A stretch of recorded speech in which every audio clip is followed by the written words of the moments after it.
50-এর দশকে বানর বা প্রাইমেটদের নিয়ে 30 বছর ব্যাপী একটা গবেষণা শুরু হয়েছিল জাপানের ছোট্ট দ্বীপ কোজিমাতে, যার উপর ভিত্তি করে তৈরি হওয়া 100 মাঙ্কি ইফেক্ট থিওরিটি এখনও বেশ আলোচিত। তাদেরকে খেতে দেয়া হতো মিষ্টি আলু, উপর থেকে মিষ্টি আলু নিচে ফেলা হতো, আর খেতে গিয়ে বানররা দেখতো তাতে লেগে আছে বালি মাটি।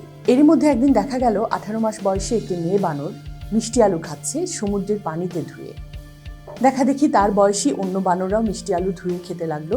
এভাবে একজন থেকে আরেকজন শিখতে শিখতে মিষ্টি আলু ধুয়ে খাওয়ার বুদ্ধিটা যখন উল্লেখযোগ্য সংখ্যক বানর রপ্ত করে ফেললো, কিছু সময়ের মধ্যে দেখা গেল দ্বীপের বাকি সব বানর এই একই কাজ করছে।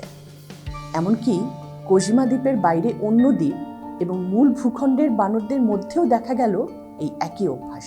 একটা ভাবনা, একটা চিন্তা যখন একজন শুরু করে, তার দেখা দেখি তার সংস্পর্শে আসা আরও কিছুজন করে, ভাবনাটা সামাজিকীকরণ হয়, ভাবনাটা ছড়াতে থাকে।